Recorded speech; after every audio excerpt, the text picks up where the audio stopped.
13:2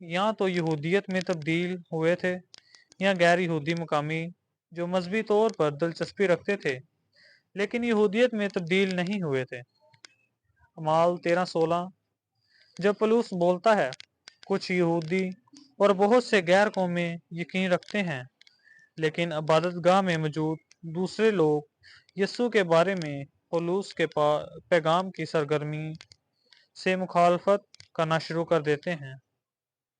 اعمال 13 باب 43 سے 46 آیت پولس عبادت گاہ میں ان بے ایمانوں سے کہتا ہے جو اس کے پیغام سے انکار کرتے ہیں، وہ اپنا پیغام غیر قوموں کے سامنے پیش کرنے والا ہے، اور اس نے کرنتھس میں پہلا مسیحی چرچ شروع کیا۔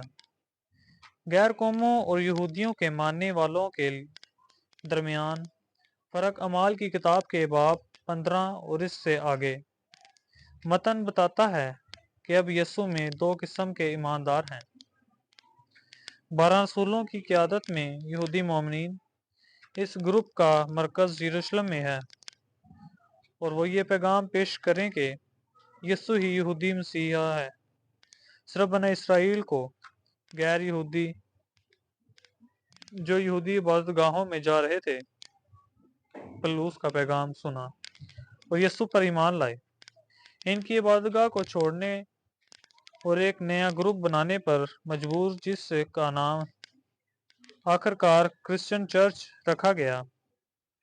تاہم یہودی مومنوں کے گروہ کے اندر جھگڑا اور مصیبت واقع ہو رہی ہے۔ یہ گروپ اب یکسنگی نہیں ہے۔ اب یہودی مومنوں کے دو ذیلی گروپ ہیں۔ دونوں گروہ اصرار کرتے ہیں کہ یسوع مسیح یہودی مسیحا ہیں، لیکن اس بارے میں مختلف محسوس کرتے ہیں کہ غیر قوموں کو اس عقیدے میں تبدیل کرنے والوں کے ساتھ کیسا سلوک کیا جانا چاہیے۔ پہلا گروہ یہودیوں کا ہے جو یسوع کو یہودی مسیحا مانتے ہیں اور اپنا پیغام قوم اسرائیل تک محدود رکھتے ہیں۔ وہ مسیحا کے طور پر جی اٹھے یسوع کے پیغام کے ساتھ قوم پر توجہ مرکوز کرتے ہیں، کیونکہ عبرانی صحیفوں میں بہت سی عبارتیں ہیں جو کہتی ہیں کہ جب تمام اسرائیل کو بچایا جائے گا تب خدا پوری دنیا کو بچائے گا اور تمام غیر قومیں ایمان لائیں گی۔ ان کا مشن اسرائیل کی قوم کو تبدیل کرنا ہے۔ دوسرا گروہ یہودیوں کا ہے جو یسوع کو یہودی مسیحا مانتے ہیں، لیکن یہ بھی مانتے ہیں کہ بہت سے عبرانی صحیفوں کے مطابق یسوع غیر یہودیوں کا پیشن گوئی نجات دہندہ ہے۔ وہ جو پیغام انجیل پیش کرتے ہیں وہ یسوع کی موت پر مرکوز ہے تاکہ نسل سے قطع نظر کرۂ ارض پر ہر فرد کی گناہوں کا کفارہ ہو۔ تبصرہ: جبکہ مسیح کی موت، تدفین اور جی اٹھنا تمام مومنین کے لیے پیغام ہے، یہودی سیاق و سباق میں زور قیامت پر ہے، جبکہ غیر یہودی تناظر میں مصلوبیت پر زور دیا گیا ہے۔ یہودی مومنوں کے درمیان تقسیم کا تعلق اس بات سے ہے کہ غیر قوموں کو تبدیل کرنے والے اپنے عقیدے کو کیسے جاری رکھیں گے۔ یہودیوں کے لیے سوال یہ تھا کہ کیا یہ غیر یہودی یسوع پر ایمان لانے والے یہودی بن جائیں۔ مردوں کا ختنہ کروا کر کیا تمام غیر قوم مومن مردوں اور عورتوں کو موسیٰ کی شریعت پر عمل کرنا سکھایا جانا چاہیے۔ ایک گروہ کو ختنہ کرنے والا گروہ کہا جاتا ہے اور غیر قوموں کو ان کا پیغام اعمال 15:1 میں دیا گیا ہے۔ جب تک آپ کا ختنہ موسیٰ کی طرف سے سکھائے گئے رواج کے مطابق نہیں ہوتا، آپ کو نجات نہیں مل سکتی۔ تبصرہ: نوٹ کریں کہ یہ پیغام یسوع میں یہودیت میں تبدیل کے عمل، ختنہ اور قانون کی پابندی میں ایمان میں اضافہ کرتا ہے۔ اس گروہ کی سربراہی مومن فریسیوں کی ہے جو اعمال 15:5 میں مزید وضاحت کرتے ہیں۔ غیر قوموں کا ختنہ ہونا چاہیے اور موسیٰ کی شریعت کو برقرار رکھنے کے لیے ضروری ہے۔ یروشلم میں یہودی کلیسیا کے رہنماؤں کی ایک مجلس میں اس سوال کا فیصلہ کیا گیا کہ غیر یہودیوں کو اپنے عقیدے پر کیسے قائم رہنا ہے۔ متن میں کہا گیا ہے کہ فیصلے کی دو بنیادیں ہیں۔ پطرس کی کارنیلس کے ساتھ اپنی ملاقات کا آدھا اعمال کے باب 10 میں، جس کا خلاصہ وہ اعمال 15:11 میں بیان کرتا ہے۔ ہم یقین رکھتے ہیں کہ ہمارے خداوند یسوع کے فضل سے ہے کہ ہم بچائے گئے ہیں، جیسا کہ وہ غیر قومی ہیں۔ جیمز یسوع کا سوتیلا بھائی، جو یروشلم گروپ کا رہنما پطرس نہیں لگتا ہے، اعمال 15:19 میں بیان کرتا ہے، لہٰذا یہ میرا فیصلہ ہے کہ ہمیں ان غیر قوموں کے لیے مشکل نہیں بنانا چاہیے جو خدا کی طرف سے رجوع کر رہے ہیں۔ اس کے بجائے ہم ان غیر قوموں کے مومنوں کو خط لکھنا چاہیے، ان سے کہنا چاہیے کہ وہ بتوں سے، آلودہ کھانے سے، جنسی بے حیائی سے، گلا گھونٹنے والے جانوروں کے گوشت اور پینے والے خون سے پرہیز کریں۔ تبصرہ: ان 4 شرائط میں سے غور کریں کہ 3 ثقافتی ہیں اور اس وقت کی ہیں، اور صرف ایک جنسی ہے کہا جا سکتا ہے جو آج تک جاری ہے۔ یروشلم گروپ جیمز کی ہدایت پر عمل کرتا ہے۔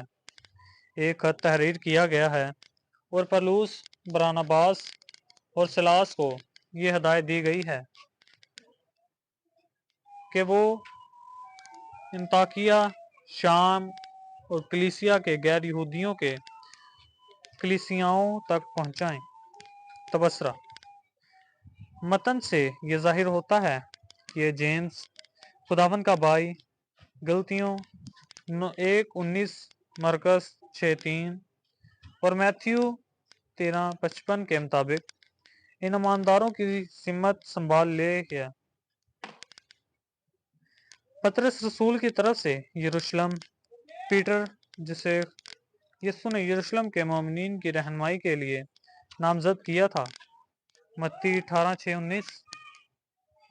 ایسا لگتا ہے کہ اسے ایک طرف دھکیل دیا گیا ہے کیونکہ جیمز رب کے بھائی کے پاس یسوع کے رشتہ دار کے طور پر بڑے پیٹر مچھیرے سے زیادہ اختیار ہے۔ لیکن یہ کہانی کا اختتام نہیں ہے۔ اس پوڈ کاسٹ کا مقصد یہ بتانا کہ جب کہ فریسیوں کا گروہ جو یسوع میں غیر قوموں کے ماننے والوں کو یہودیت میں تبدیل کرنا چاہتا ہے، مسترد کر دیا گیا، وہ اپنے اس نظریے کو برقرار رکھنے سے باز نہیں آئے کہ یہودی ان تمام لوگوں کی منزل ہونی چاہیے جو یسوع پر یقین رکھتے ہیں۔ ختنہ کرنے والے گروپ کو کیا ہوا؟ میں جو کچھ کہنے جا رہا ہوں وہ میرا قیاس ہے، نہ کہ کسی گرجا گھر کی تاریخ کی سرکاری تعلیم، لیکن میری سمجھ بائبل کی تعلیمات پر مبنی ہے، نہ کہ کسی انسانی روایت پر۔ ہم اس سوال کا جواب دیتے ہیں کہ جب یہودیت نے ہیکل کی عبادت اور لاوی کی کہانت کو کھو دیا تو مومن فریسیوں نے کیا کیا؟ بائبل بورڈ کا جواب: وہ مغرب میں رومن کیتھولک اور مشرق کے آرتھوڈوکس بن گئے۔ میں یہ دعویٰ جمع شدہ تاریخ، ریکارڈوں یا دستاویزات کی بنیاد پر نہیں کرتا ہوں، بلکہ فریسائیکل یہودیت اور کیتھولک مذہب کے اس طرح کے طریقوں کے تقابل پر کرتا ہوں۔ اس موازنہ کا خلاصہ اگلے حصے میں بنایا گیا ہے۔ بحث: مماثلت کا ایک جدول آگے دیا گیا ہے۔ کیتھولک عیسائیت کا مذہبی نظام ہیکل کے تباہ ہونے کے بعد چرچ کی تعلیمات کی پابندی، کوڈ آف کینن قانون، بپتسمہ، مقدسات اور دیگر چرچ کی ضرورت کو برقرار رکھنے پر زور دیا۔ کیتھولک عیسائیت کو خدا اور مومنوں کے درمیان ثالثی کے لیے مقرر پادریوں کی ضرورت تھی۔ رسمی طہارت ضروری ہے۔ خدا کے ساتھ مقدس رشتہ ایمان سے نکلنے والی عطائت کے کاموں کے ذریعے برقرار رکھا جاتا ہے۔ اتھارٹی چرچ کے الہی وحی اور پادریوں کے ذریعے بائبل کی تشریح سے آتی ہے۔ کیتھولک پادریوں کے لباس کے 5 حصے ہوتے ہیں جو یہودی پادریوں کے لباس سے موازنہ کرتے ہیں۔ کیتھولک پادریوں کی طرف سے کیے جانے والے رسمی اعمال کا نمونہ ہیکل کے پادریوں کی طرح ہے۔ ایک پادری یوکرسٹ کے ذریعے خدا اور لوگوں کے درمیان ثالثی کرتا ہے۔ فریسی یہودیت کا مذہبی نظام جب ہیکل کھڑا تھا۔ موسیٰ کی تحریری قانون اور زبانی روایت کا مشاہدہ عطائت اور مندر کی عبادت پر زور دیا۔ مندر کے نظام کو خدا اور مومنوں کے درمیان ثالثی کے لیے مقرر پادریوں کی ضرورت تھی۔ رسمی طہارت ضروری ہے۔ خدا کے ساتھ عہد کا رشتہ برقرار رکھا۔ عطائت کے کاموں سے جو ایمان سے نکلتے ہیں۔ اختیار تورات کی الہامی وحی اور ربیوں کے ذریعے اس کی تشریح سے آتا ہے۔ مندر کے پادریوں کے لباس کے 5 حصے ہوتے ہیں جو کیتھولک پادریوں کے لباس سے موازنہ کرتے ہیں۔ مندر کے پجاریوں کی طرف سے کیے جانے والے رسمی اعمال کا نمونہ کیتھولک پادریوں کی طرح ہے۔ ایک پادری قربانی کے ذریعے خدا اور لوگوں کے درمیان ثالثی کرتا ہے۔ بائبل بورڈ کے لیے مذہبی نمونہ کے متوازی، یہاں تک کہ لباس اور رسمی اعمال میں بھی، ایک ایکٹ کے فریسی ماننے والوں اور ایک متوازی کیتھولک روایت کے عروج کے درمیان تعلق کے مضبوط اشارے ہیں۔ یہ متوازی ایک مشترکہ آئیڈیالوجی کی نشاندہی کرتے ہیں اور اس بات کی عکاسی کرتے ہیں کہ یہودی مندر کی عبادت کے عناصر کیتھولک عبادت میں کیسے جھلکتے ہیں۔ بلا شبہ بائبل بورڈ ہی ایسا لگتا ہے جس نے ان ارتباط کو دیکھا ہے۔ مورخین اپنی بنیادی روایات کے اس قدر پابند نظر آتے ہیں کہ وہ ان تفصیلات سے اتنا بلند نہیں ہو سکتے کہ ان مذہبی مماثلتوں یا نمونوں کو دیکھ سکیں جن پر میں زور دیتا ہوں۔ خلاصہ: ابتدائی کلیسیا میں مسیحی عمل کو دیکھتے ہوئے، جیسا کہ اعمال اور پولس رسول کے خطوط میں تفصیل سے بتایا گیا ہے، نئے عہد نامے اور رومن اور آرتھوڈوکس کیتھولک گرجا گھروں کے طریقوں کے درمیان مسیحی عبادت میں محض کوئی تعلق نہیں ہے۔ بلا شبہ کیتھولک ازم کے معذرت خواہ یہ استدلال کر سکتے ہیں کہ مسیح کو چرچ میں جو اختیار دیا گیا تھا اس کے پیش نظر عمل کا ارتقا ناگزیر تھا۔ وہ زبانی رسولی روایت کے اختیار کا دعویٰ کرتے ہیں جو کلیسیا کے ابتدائی تحریروں میں واضح طور پر درج نہیں کی گئی تھی۔ کلیسیا کی تعلیمات اور طرز عمل اس وقت تک مرتب نہیں ہوئے جب تک کہ تمام رسولوں کے مرنے کے بعد صدیوں تک نہیں ہوا۔ اس طرح بائبل چرچ کی مشق اور تعلیم کے ریکارڈ کے طور پر سمجھی جاتی ہے کہ کیتھولک تعلیم اور عمل کے ساتھ ہم آہنگ نہیں ہے۔ چرچ کا استدلال ہے کہ ان کے مجسٹریٹم نے کلیسیا کی طرز پر عمل کرتے ہوئے اپنے زندہ اختیار کو استعمال کرتے ہوئے بائبل کی واضح تعلیمات کو بیان کیا جو کہ بہترین طور پر صرف مضمر اور بدترین طور پر متن سے مکمل طور پر غائب تھی۔ بائبل بورڈ بائبل کی سیدھی تعلیمات پیش کرتا ہے۔ مسیح نظریہ کا ارتقاء غیر ضروری ہے کیونکہ کسی بھی شخص کو خدا کے ساتھ موافقت کرنے کے لیے جو کچھ ماننے یا زیادہ کرنے کی ضرورت ہے وہ پہلے ہی اس شاندار ادب میں واضح طور پر پیش کر دی گئی ہے۔ بی سبق 27 بائبل کے استعارہ دیکھیں اور اس بارے میں تفصیلات کے لیے استعاروں کی تشریح اور ترجیح کسی طرح نظریاتی مسائل کا سبب بن سکتی ہے۔ نتیجہ: یہ بائبل بورڈ کام کرنے کا طریقہ ہے۔ مختصر قرآت پر توجہ مرکوز کی جاتی ہے۔ کوئی کلپشار نہیں، خرگوش کے راستے نہیں۔ بائبل بورڈ پیش کرتا ہے جو بائبل کسی موضوع کے بارے میں سکھاتی ہے۔ میں آپ کو کسی مذہب میں تبدیل کرنے کی کوشش نہیں کر رہا ہوں۔ بائبل بورڈ پوڈ کاسٹ معلوماتی ہے۔ ہم اس کے بارے میں بات کر رہے ہیں کہ بائبل کا ادب دراصل کیا بیان کرتا ہے۔ یہ جو نظریات اور تصورات پیش کرتا ہے، کیونکہ زیادہ تر لوگ کبھی بھی بائبل کے خیالات سے منسلک نہیں ہوتے۔ اپنا فیصلہ خود کریں، چاہے آپ بائبل کے بیانات سے متفق ہوں یا اختلاف۔ پیٹریون پر بائبل بورڈ پوڈ کاسٹ کی حمایت کریں۔ کم از کم $1 ہفتہ یا $5 ماہ مدد کرتا ہے۔ پوڈ کاسٹ کے اخراجات کو پورا کرنے کے لیے آپ کو فنڈ می پر بھی دے سکتے ہیں۔ یہ بائبل بورڈ خود کوئی تنخواہ نہیں لیتا اور وزارت کے حامیوں کے تحائف سے مالی طور پر فائدہ نہیں اٹھاتا۔ بائبل بورڈ us@gmail.com پر کوئی بھی سوال یا تبصرہ بھیجیں جو آپ پیش کرتے ہیں۔ آپ سے سن کر خوشی ہوئی۔